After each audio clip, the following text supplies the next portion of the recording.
Okay so सबसे पहले हम बात करेंगे इस वीडियो में दैट इज़ इन्फ्लेशन की। ठीक है, सो मीनिंग क्या होता है, इन्फ्लेशन का मतलब क्या है। So what is the meaning of inflation. So inflation का मतलब होता है it refers to the persistent increase होना, हमारे जो भी एवरेज प्राइस है गुड्स एंड सर्विसेज का प्राइस में बढ़ोतरी होना। एंड ये रिफ्लेक्ट क्या करता है, ये रिफ्लेक्ट करता है declining purchasing power of money. इस तरीके से है क्या, महंगी हो गई हैं चीज़ें तो हम क्या, एक तरीके से पावर ऑफ मनी कम हो रही है। इसका मतलब है हम कम, ज़्यादा पैसे में कम चीज़ें खरीद पा रहे हैं, वी कैन से दैट। ना रेट ऑफ इन्फ्लेशन क्या है, तो रेट ऑफ इन्फ्लेशन मतलब रेट ऑफ चेंज कितना हो रहा है average price of goods and services में over a period of time. ये रटने की ज़रूरत नहीं है। Now there is the types of inflation. So first of all ना बेसिस ऑफ स्पीड, तो सबसे पहला हमारा क्रीपिंग इन्फ्लेशन। इसका मतलब होता है क्रीप करके चलना है, बहुत धीरे धीरे स्लो मूविंग है ये, एंड बहुत हल्का सा है। यहाँ पे जो रेट है वो 1 to 5% रहेगा सर।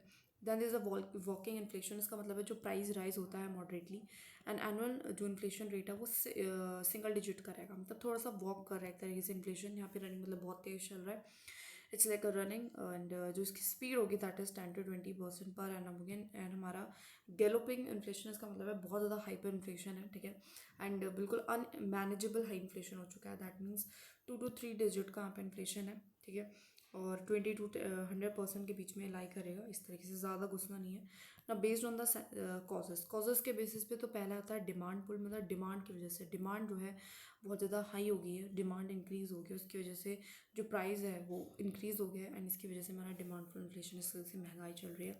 कॉस्ट फॉर इन्फ्लेशन का मतलब है कॉस्ट, जो प्रोडक्शन की कॉस्ट है वो बढ़ गई है।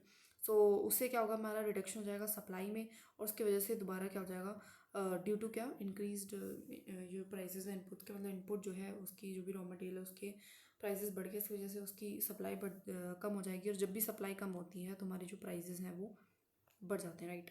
There is a structural inflation, मतलब जो स्ट्रक्चर है वो ऐसा है। सो स्ट्रक्चरल वीकनेस है, जैसे कि इंफ्रास्ट्रक्चर अच्छा नहीं है तो ज़्यादा ही प्रिवेल करता है हमारा जो भी डेवलपिंग कंट्रीज़ होती है उनमें, इंडिया में भी इस टाइप का इन्फ्लेशन देखने को मिलता है। द बेसिस ऑफ इंड्यूसमेंट की अगर मैं बात करूँ तो पहला है करेंसी इन्फ्लेशन। तो उसका मतलब क्या होता है, अगर एक्सेस सप्लाई ऑफ मनी उठ जाती है तो उससे प्राइसेस बढ़ जाते हैं, राइट। तो मतलब जैसे कि हमारे अगर एक्सपोर्ट बहुत ज़्यादा बढ़ गई, नहीं सॉरी इम्पोर्ट बढ़ गया, एक्सपोर्ट बढ़ गए, ज़्यादा रुपीज़ आए जा रहा है हमारे पास, आए जा रहा है। ठीक है, मतलब लोगों के पास पैसा बहुत आ गया है, इसकी वजह से भी हो सकता है। उसके बाद एज अ क्रेडिट इन्फ्लेशन, मतलब जो बैंक है उन्होंने अपना इंक्रीज़ कर दिया लैंडिंग क्रेडिट, मतलब ज़्यादा वो लोन दे रहे हैं आगे, लोन ज़्यादा देंगे तो पैसा ज़्यादा होगा। Then there is a deficit induced inflation, मतलब डेफिसिट बजट था, इसकी वजह से प्रिंट करा दी हमने करेंसी सेंट्रल बैंक से, और जब भी सेंट्रल बैंक करेंसी को प्रिंट कराएगी तो वही मनी सप्लाई बढ़ जाएगी, अगेन प्राइस राइज हो जाएगा। स्कार्सिटी इंड्यूस इन्फ्लेशन, इसका मतलब है स्कार्सिटी है गुड्स की, मतलब कमी है,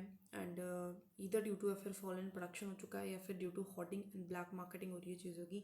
और जब भी किसी चीज़ की वही सप्लाई कम होती है, तो उसके प्राइसेस जो है जनरली बढ़ जाते हैं। ठीक है, तो pushes up the price. Not tax induced inflation, tax induced inflation का मतलब है इंक्रीज हो गया, इंडायरेक्ट टैक्सेस बढ़ गए, इसका मतलब है चीज़ें महंगी हो जाएंगी ना, फिर उससे भी राइज इन द प्राइस हो जाएगा। जैसे जीएसटी बढ़ जाता है, अभी एक चॉकलेट 5 रुपये की थी, उस पर जीएसटी था 1 रुपये का, लेकिन अब चॉकलेट 5 रुपये की और जीएसटी 2 रुपये का हो गया। इसका मतलब है कि यहाँ पे प्राइस राइज हो गया, कस्टमर जो है उसको तो पे करना पड़ेगा ₹7। ठीक है, तो इट्स लाइक इसको टैक्सफ्लेशन भी बोलते हैं। Now what's the causes of inflation. अगर इन्फ्लेशन होगा तो उससे क्या होगा, तो मनी सप्लाई पे क्या इंपैक्ट होगा, मनी सप्लाई बढ़ जाएगी, उससे डिमांड बढ़ जाएगी, उसकी वजह से वही इन्फ्लेशन होता है। ठीक है, तो कॉजेज है, this not impact, this is the causes. होगा क्या अगर मतलब कैसे इन्फ्लेशन हो सकता है, मनी सप्लाई बढ़ेगी तो हो सकता है। डिस्पोजेबल इनकम का क्या मतलब है, जो खर्चा करने वाली इनकम है, लोगों के पास कितना पैसा जो कि वो खर्च कर सकते हैं। ठीक है, अगर वो बढ़ेगा तो डेफिनेटली उससे भी डिमांड बढ़ेगी, वही डिमांड बढ़ेगी तो वही इन्फ्लेशन बढ़ेगा। ना पब्लिक एक्सपेंडिचर, गवर्नमेंट की जो स्पेंडिंग अगर वो बढ़ जाती है, जो भी हमारा सोशल वेलफेयर प्रोग्राम हुई, डेवलपमेंट एक्टिविटीज ऐसा कुछ है, तो भी प्राइस लेवल बढ़ जाएगा।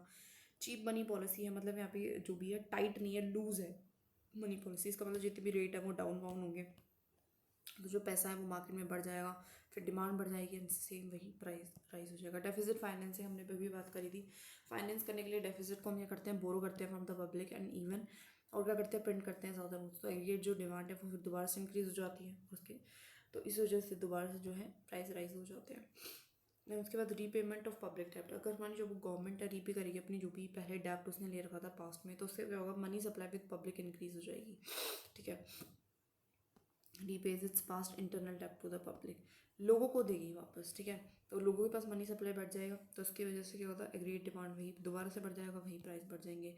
इंक्रीज इन एक्सपोर्ट का क्या मतलब है, जब एक्सपोर्ट इंक्रीज होता है तो डोमेस्टिक सप्लाई ऑफ गुड्स भी डिक्लाइन हो सकते हैं। इसका क्या मतलब है, देखो अगर हम हमारी जो एक्सपोर्ट है वो इंक्रीज हो जाएंगे तो जो हमारे मार्केट वाले हैं लोग हैं वो सोचेंगे, वो मतलब जो भी प्रोड्यूसर्स हैं, वो जो भी डोमेस्टिक प्रोड्यूसर्स हैं, वो सोचेंगे हम एक काम करते हैं ना, हम बाहर ही, क्योंकि उनको ज़्यादा अच्छा मिल रहा है, ज़्यादा अच्छी अमाउंट ऑफ मनी मिल रही है, तो हम बाहर जाके बेच देते हैं, तो डोमेस्टिक मार्केट में कमी हो जाएगी, और जिस भी चीज़ की कमी होती है उसके प्राइस हमेशा बढ़ जाते हैं।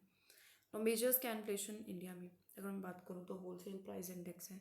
होलसेल प्राइस इंडेक्स है जो कि रिप्रेजेंट करता है प्राइस हमारे गुड्स की होलसेल स्टेज पे। कैरेक्टरिस्टिक्स इसके सच इंपॉर्टेंट नहीं है। ओके, बात करते हैं हम कमोडिटी बास्केट्स क्या है हमारी, जो भी हमारी WP मतलब क्या क्या चीज़ें आती हैं। वैसे कंपाइल कौन करता है, ये office of economic adviser, department for promotion industry and internal trade and ministry of commerce and industry के अंदर आता है। बेस ईयर इसका वही 11-12 है। इसमें बेसिकली प्राइमरी आर्टिकल्स होते हैं, फ्यूल एंड पावर होता है, मैन्युफैक्चर प्रोडक्ट्स होते हैं। सबसे ज़्यादा जो वेटेज है मैन्युफैक्चर प्रोडक्ट्स को दिया गया है, ठीक है, टेक्सटाइल वगैरह इन सबको 64 से 60 लगभग मोटा मोटा समझो 64%, right. And fuel of power की अगर मैं बात करूँ तो कोल मतलब फ्यूल वाली चीज़ें जो है इनको 14% दिया गया है, एंड इसको यहाँ पे 22% मान लीजिए जो मेरे food and non food items हैं उनको दिया गया है। अब क्या चेंजेस आए थे ये हम नहीं पढ़ेंगे इसमें, because it's not that such important, right. Now the consumer price index, ये मेजर करता है चेंज कितना है general level of price of goods and services में, जो कि हाउस होल्ड एक्वायर करते हैं for consumption over a short period of time. Short में मेजर करता है एवरेज जो भी चेंज है retail price of the goods and services में। अब टाइप्स ऑफ CPI जो कंपाइल्ड होता है, तो एक तो रूरल के लिए होता है, तो डैट इज बेस ईयर वही 12 है। एक अर्बन के लिए 12, ऑल इंडिया कंबाइंड भी है दोनों का, इन दोनों को कंबाइन करके है, that is also base year 12। इनको कौन कंपाइल करता है, वही national statistical office, ministry of statistics, programme implementation. ये भी सेम हमारा नेशनल स्टैटिस्टिकल ऑफिस, ये मतलब होता सब एक ही जो है इंडिविजुअल कर रहा है इसको। इसमें बस इतना है कि रूरल मतलब रूरल जो पॉपुलेशन है हम उसका ही कंज्यूम चीज़ें लेते हैं। यहाँ पे सिर्फ अर्बन का ही लेंगे, और यहाँ पे हम सबका लेंगे, रूरल अर्बन कोई भी।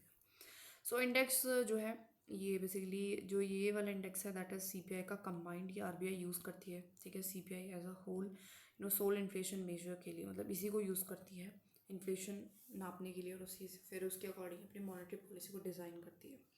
अगर हम बात करें कंपोनेंट्स क्या है हमारे CPI के, ठीक है, ऑल इंडिया जो कंबाइंड है अपने डिक्रीजिंग ऑर्डर में। तो अगर हम वेट्स के अकॉर्डिंग देखें तो सबसे ज़्यादा ध्यान रखना है कि सबसे ज़्यादा वेट हमें फूड एंड बेवरेजेस में देना है, दिया गया है। एंड जो भी हमारा पान, तंबाकू, इंटॉक्सिकेंट्स जैसे मटीरियल्स मतलब जो भी सब्सटेंसेस हैं उनको सबसे कम दिया गया है, ठीक है। तो ठीक है, अब बात करते हैं हम what is headline inflation. Headline का मतलब होता है सारे 6 कंपोनेंट्स को हम ले रहे हैं, ठीक है, 6 कंपोनेंट्स को ले रहे हैं। और कोर इन्फ्लेशन का मतलब है जब हम फूड एंड फ्यूल को ले रहे हैं, फर्स्ट कैटेगरी ले रहे हैं एंड फोर्थ कैटेगरी ले रहे हैं, तो उसको बोल रहे हैं कंज्यूमर जो फूड प्राइस इंडेक्स है उसमें सिर्फ फूड का लेंगे, सिंपल सी बात है। तो फूड इन्फ्लेशन ही दिखता है ना। CPI फॉर इंडस्ट्रियल वर्कर्स भी होता है जिसका बेस ईयर 2016 होता है, ठीक है। यहाँ पे गुड्स एंड सर्विस जो भी कंज्यूम करे इंडस्ट्रियल वर्कर वो देखा जाता है। कौन कंपाइल करेगा, जो भी चीज़ें लेबर से रिगार्डिंग है तो वो लेबर ब्यूरो ही करता है, under the ministry of labour and employment. Now के बात करते हैं, बहुत ज़्यादा डीप में नहीं पढ़ना है, इतना जानना बहुत है। Now the CPI for agriculture labours base year 1986 से 1987। सो CPI जो है ट्रैक करता है जो भी हमारे प्राइसेस होते हैं गुड्स एंड सर्विसेज के जो कि कंज्यूम कर रहा है एग्रीकल्चर लेबर। एंड ये कंपाइल कौन करता है, लेबर ब्यूरो। वो सेम वाली बात है, लेबर ब्यूरो करेगा under the ministry of labour and employment, ठीक है। उसके बाद वही रूरल लेबर्स है, बेस ईयर ध्यान रखना है, ठीक है। तो यहाँ पे भी कौन कर वही गुड्स एंड सर्विसेज कौन रूरल लेबर कंज्यूम कर रहे हैं, कौन करेगा, labour bureau, ministry of labour and employment के अंडर। ध्यान रखना है जो हमारे एग्रीकल्चर एंड रूरल लेबर है उनके लिए हमने जो प्राइस है वो बहुत पुराना रखा है, BC 1986-87 तक रखा है। इंडस्ट्रियल वर्कर के लिए 2016, बाकी के लिए 12-12 है। अब बात करते हैं डिफरेंस क्या हमारे WPI एंड CPI में। तो WPI जो होता है वो हमारा ट्रैक करता है इन्फ्लेशन को, प्रोड्यूसर लेवल पे देखता है, प्रोड्यूसर के पॉइंट ऑफ व्यू से देखता है। CPI हमारे कंज्यूमर लेवल से जो है ट्रैक करता है प्राइसेस को। WPI हमारा नॉट इंक्लूड सर्विसेज को इंक्लूड नहीं करता, सिर्फ गुड्स को करता है। वहीं पे हमारा CPI जो है बोथ गुड्स एंड सर्विसेज को करता है। WPI की ज़्यादा वेटेज जो है मैन्युफैक्चर गुड्स में जाती है, जैसे हमने कहा था 64% समथिंग जाती है। CPI में ज़्यादा वेटेज हमारे फूड आइटम्स को जाती है, कंज्यूमर, क्योंकि फूड आइटम्स से ज़्यादा उनका होता है कनेक्शन। और GDP डिफ्लेटर क्या है, इट्स जस्ट अ रेशो है किसके बीच में, value of the goods and services जो कि कंट्री प्रोड्यूस कर रही है डोमेस्टिकली एक पार्टिकुलर ईयर में। एक बार तो करंट प्राइस पे लेते हैं, ठीक है, एंड और एक बार वो क्या लेते हैं, कांस्टेंट प्राइस पे लेते हैं, ठीक है। करंट प्राइस में जो चल रहा है कांस्टेंट प्राइस जो कभी पिछले टाइम का था, और इसको हम इम्प्लिसिट प्राइस रिफ्लेटर भी कहते हैं, कहीं ना कहीं प्राइस को बताता है। तो जीडीपी रिफ्लेटर अगर हमारा वो मोर देन 1 आता है, इसका मतलब है कि प्राइसेस बढ़ रहे हैं, इसका मतलब इन्फ्लेशन लेवल है। सिंपल सी बात होती है, ठीक है। सिंपल शब्दों में इसको अगर मैं लिखना चाहूँ तो इट्स लाइक दी कि GDP at current prices and it is GDP at base prices, ठीक है। नाउ कंपैरिजन है तीनों के बीच में, हम देख लें तो दिस इज इम्पॉर्टेंट। सारे एक तरीके से इन्फ्लेशन को नापने के ही इंडेक्स हैं, लेकिन कुछ ना कुछ डिफरेंस है इसके अंदर। और सीपीआई जो है उसको मोस्ट यूज़ किया जाता है, और आरबीआई तो जनरली इसी को यूज़ करती है, ठीक है ना। डब्ल्यूपीआई जो है मेजर करता है इन्फ्लेशन को होलसेल लेवल पे, और डब्ल्यूपीआई जो है एक यहीं पे सीपीआई मेजर करता है इन्फ्लेशन को रिटेल लेवल पे, और ये करता है हमारे ऑल लेवल पे करता है, ठीक है। नाउ डब्ल्यूपीआई हमारा एक रिप्रेजेंटेटिव लिस्ट ऑफ गुड्स को ही लेता है, सिर्फ यहाँ पे गुड्स एंड सर्विसेज दोनों को लिया जाता है। यहाँ पे सिर्फ domestically produce goods and services को लिया जाता है, बिकॉज जीडीपी का मतलब ही होता है, इसमें कोई कंज्यूम किसने कितना करा उसको कोई मतलब नहीं होता, राइट। कवर ओनली गुड्स को करता है, ये हमारा वही बोथ गुड्स एंड सर्विसेज को, ये भी ओवरऑल गुड्स एंड सर्विस को ही करता है। इसको पब्लिश कौन करता है, वही office of economic adviser ministry of commerce. क्यों? बिकॉज वो प्रोड्यूसर है ना, प्रोड्यूसर का जो point of view ministry of commerce समझ सकती है।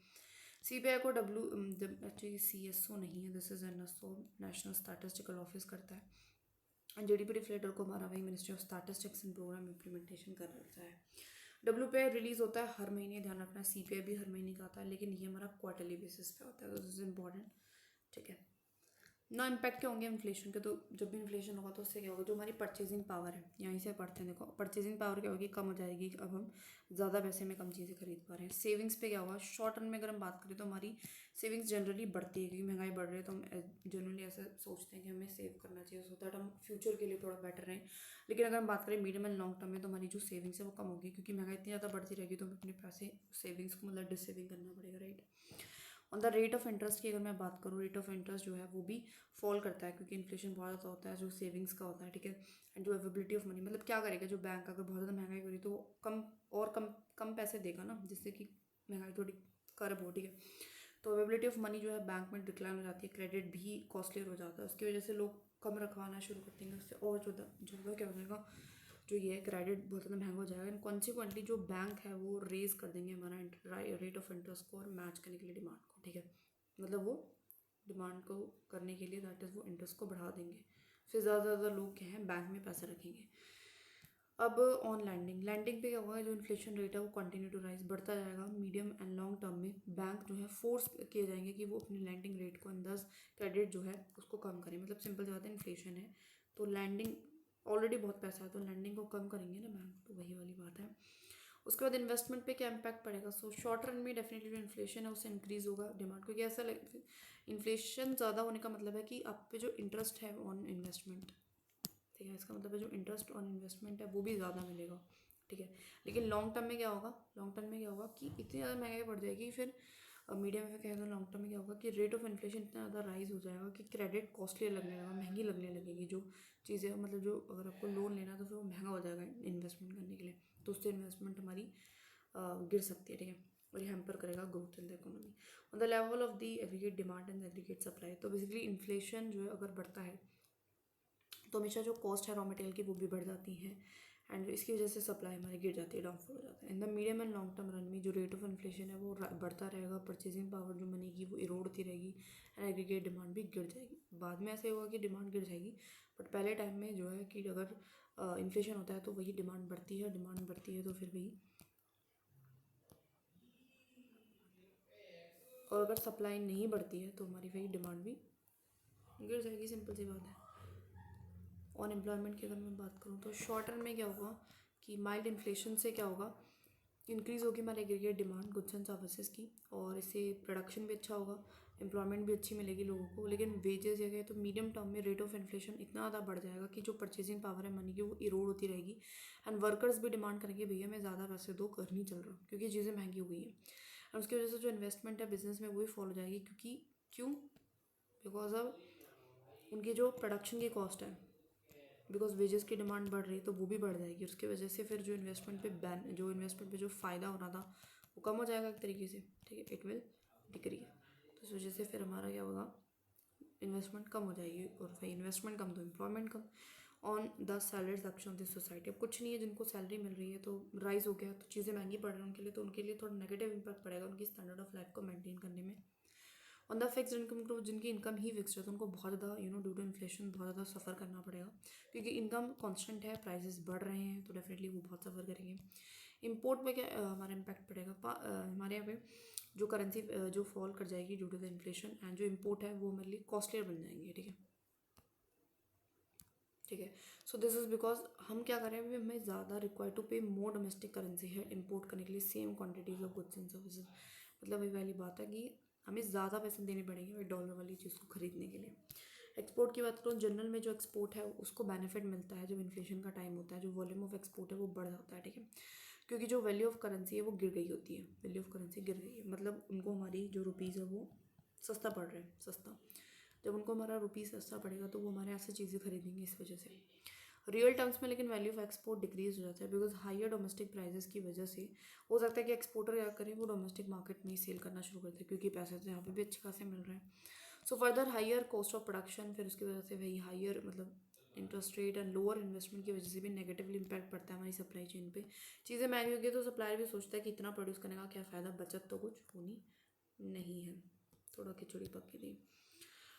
नॉन बैलेंस ऑफ ट्रेड पे क्या इम्पैक्ट पड़ेगा। सो शॉर्ट रन में ऐसा लगेगा कि जो हमारा इन्फ्लेशन है वो फेवरेबल उसका इम्पैक्ट देखने को मिलेगा, क्योंकि वही वाली बात है कि हमारे एक्सपोर्ट बढ़ जाते हैं, जैसे कि हमने ऊपर वाली चीज़ में यही चीज़ पढ़ी थी कि जनरल में हम देखेंगे एक्सपोर्ट बढ़ जाएगी, लेकिन कुछ समय तक बढ़ेगा। जब हमारे यहाँ पे इतनी इन्फ्लेशन हो जाएगी तो हमारे एक्सपोर्टर सोचेंगे यहीं पे बेच लेते हैं ना, क्या ही वहाँ पे लेके जाना। ठीक है, डोमेस्टिक मार्केट में बेचना शुरू कर देंगे। तो उसके बाद value and then date of, मतलब इनिशियली वो अच्छा है क्रेडिटर्स एंड डेटर्स के लिए। सो डेटर्स को बेनिफिट होगा क्योंकि वैल्यू ऑफ मनी जो है फॉल हो जाएगी, वेल क्रेडिटर्स सफ़र करेंगे।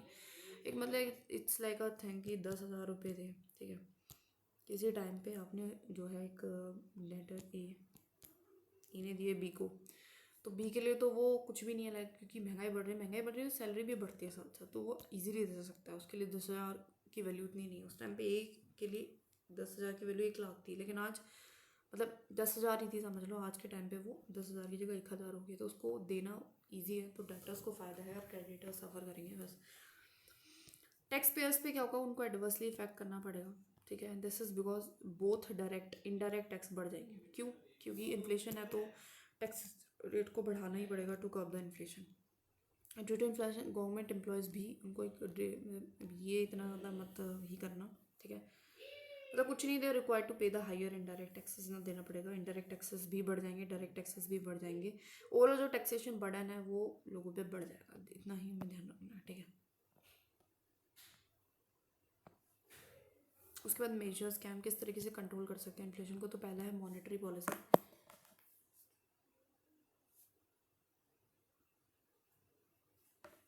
ठीक है, तो एक तो हमारी monetary policy, that means RBI जो है goes for higher policy rate पे जाएगा। ठीक है, मतलब सारे रेट्स को बढ़ा देगा, तो उससे जिससे कर्व करने के लिए इन्फ्लेशन को। ओपन मार्केट ऑपरेशन में वो क्या करेगा, जाके सेल करेगा सिक्योरिटी, सो दैट पैसा जो है गवर्नमेंट के पास आ जाए। मॉरल सेशन में क्या करेगा, वो बैंक को बोलेगा आप इंक्रीज़ करो अपने इंटरेस्ट रेट को। ठीक है, और एक टाइट मॉनेटरी पॉलिसी करने को बोलेगा। क्रेडिट कंट्रोल बोलेगा कि आप मैं क्रेडिट को कंट्रोल करो। कुछ सेक्टर्स में बोलेगा यहाँ पे तो बिल्कुल नहीं देनी, जिसकी वजह से इन्फ्लेशन हो रहा है। कुछ सेक्टर्स में बोलेगा कि आप यहाँ पे दो, सो दैट चीज़ें मैनेज हो। मेजर्स गवर्नमेंट क्या कर सकती है, सो गवर्नमेंट फिजिकल मेजर्स ले सकते हैं। ठीक है, तो वो क्या कर सकते हैं, रिडक्शन कर सकते हैं, खर्चे कम करते तो डिमांड कम हुई, डिमांड कम तो वही अपना price come. Increase in the direct taxes बढ़ा दे, लोगों पे जो एक्स्ट्रा पैसा है वो गवर्नमेंट के पास आ जाएगा। सेविंग्स बढ़ा दे तो वो रिड्यूस कर सकते हैं जो भी डिस्पोजेबल इनकम है लोगों के साथ। पर्सनल कंजप्शन एक्सपेंडिचर डिक्रीज हो जाएगा, वहीं उससे डिमांड भी कम हो जाएगी। इट्स लाइक कि आप आओ आके उसमें अपना पैसा बैंक में रखो, ठीक है, सेविंग्स बढ़ाओ, तो उसका जो बैंक जो आपको डिपॉजिट पे इंटरेस्ट देगी उसको बढ़ा देगी एक तरीके से। ये भी वो कर सकते हैं, मतलब it's kind of a banking thing, but इस तरीके से मतलब वो सेविंग्स को या फिर बॉन्ड इशू कर देगी, लाइक तो उनके सेविंग्स को अपने पास बुला लेगी। एडमिनिस्ट्रेटिव मेजर्स क्या ले सकते हैं, that is food grains with food corporation. जो एफसीआई होती है बेसिकली वो क्या कर सकती है, उसके पास बेसिकली स्टॉक होता है, ठीक है, जो है स्टॉक होता है ग्रेन्स का, तो वो क्या कर देगी, वो अपना जो भी ग्रेन्स का स्टॉक है उसको सप्लाई बढ़ा देगी चीज़ों का, बिकॉज चीज़ें महंगी हो रही थी, सप्लाई नहीं थी। सप्लाई बढ़ा देगी तो प्राइजेस थोड़े से कम हो जाएंगे। दैट्स अ वे।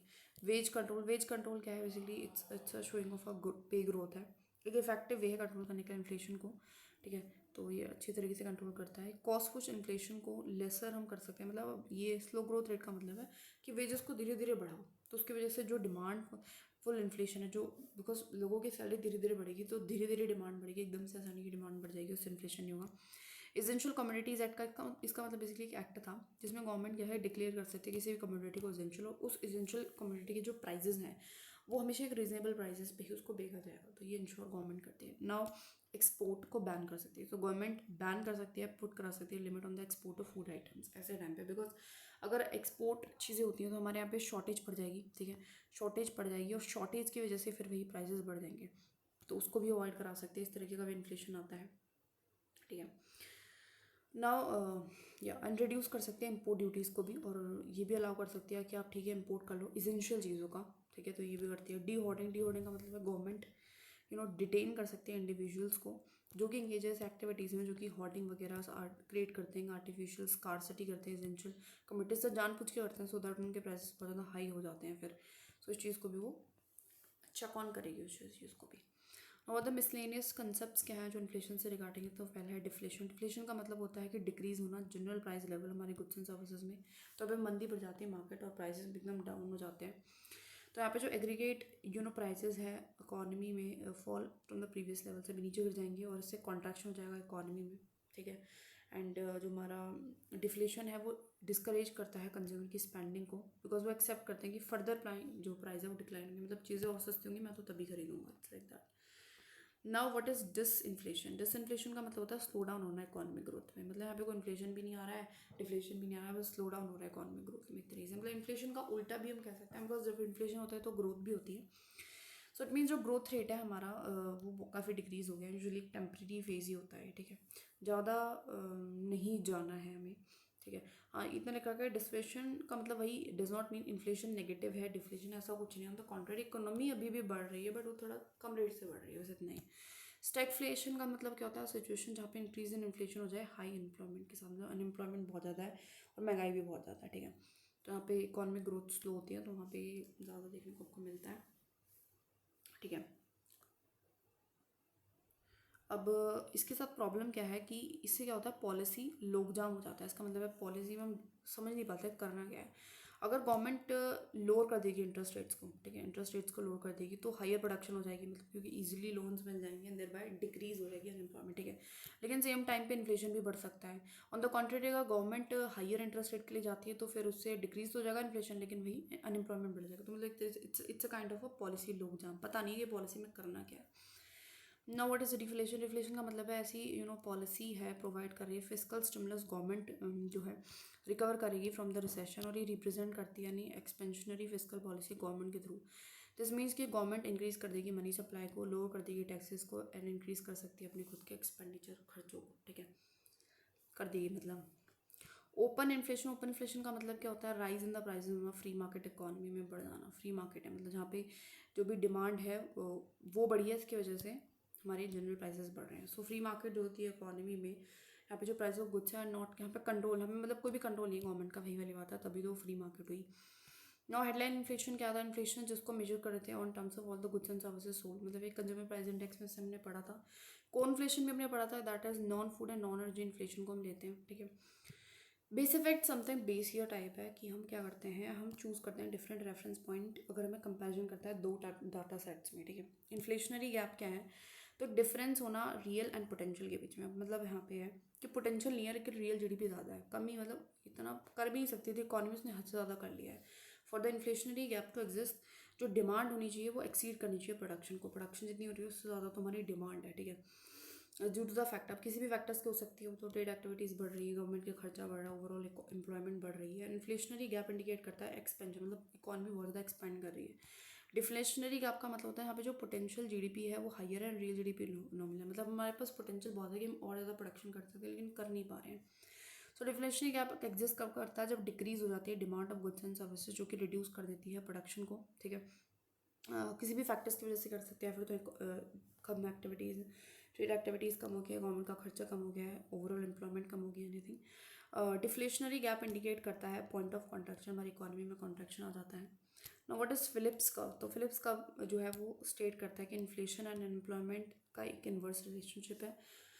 अब इसका मतलब है इन्फ्लेशन जैसे जैसे बढ़ती है, भाई कॉमन सेंस की बात है कि अनएम्प्लॉयमेंट डिक्रीज होता है। ऐसा क्यों? इन्फ्लेशन आती है, इसका मतलब ये है कि हमारी डिमांड लोग बहुत कर रहे हैं, वहीं डिमांड लोग बहुत करेंगे तो अगर प्रोडक्शन बढ़ जाती है तो वही हमारी अनएम्प्लॉयमेंट कम हो जाएगी। It's like that. लेकिन लॉन्ग रन में कोई अल्टीमेट रिलेशनशिप नहीं है इन्फ्लेशन का, बिकॉज जैसे हमने ऊपर भी देखा था कि लॉन्ग रन में क्या होता है, इन्फ्लेशन बहुत ज़्यादा बढ़ जाती है, यहाँ पे इन्वेस्टमेंट भी आनी बंद हो जाती है और इसकी वजह से हमारी और अनएम्प्लॉयमेंट बढ़ सकती है। तो कोई ऐसा वो नहीं है, ठीक है।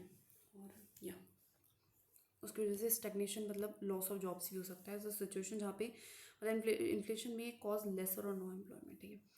ज़्यादा ध्यान नहीं देना है, इतना भी इंपॉर्टेंट नहीं। नाउ इन्फ्लेशन प्रीमियम क्या है? इट्स लाइक इन्फ्लेशन रिड्यूस, यहाँ से क्या हो जाएगा, रियल जो रेट ऑफ रिटर्न इन्वेस्टमेंट पे वो रिड्यूस हो जाता है, ठीक है, जब मैच्योरिटी हो। मतलब इसका मतलब ये है कि उस टाइम पे जैसे कि ईयर जो हमारा ईयर 1 है, उस टाइम पे हमारा हमने सोचा था कि रिटर्न मिलेगा 5 लाख, तो बहुत अच्छा हो। इस ईयर के अकॉर्डिंग बहुत अच्छा था बिकॉज 5 लाख की कीमत बहुत अच्छी थी। लेकिन ईयर 5 में आते आते जब मैच्योरिटी आई तो 5 लाख की जो कीमत है ना वो 2 लाख के बराबर होगी। तो एक तरीके से इट्स कि हमें नुकसान सा हो गया। तो इन्फ्लेशन प्रीमियम से बोनस बॉट बाय इन्फ्लेशन, लेकिन ये बोरोर को तो है, ये फ़ायदा देता है, लेकिन जिन्होंने दिया है पैसा उधार दे, क्रेडिटर्स, तो उनके लिए एक तरीके से मात है। लेकिन प्रीमियम किसके लिए है? बोरर्स के लिए। उनके लिए वो सस्ता है क्योंकि उनको समझो एक तरीके से 2 लाख ही पे करने पड़ रहे हैं। कर तो 5 लाख ही कर रहे हैं, लेकिन जो वैल्यू रही है वो सिर्फ 2 लाख के बराबर ही रही है। Okay done. नेक्स्ट वीडियो में अब हम करेंगे दैट इज़ टैक्सेशन।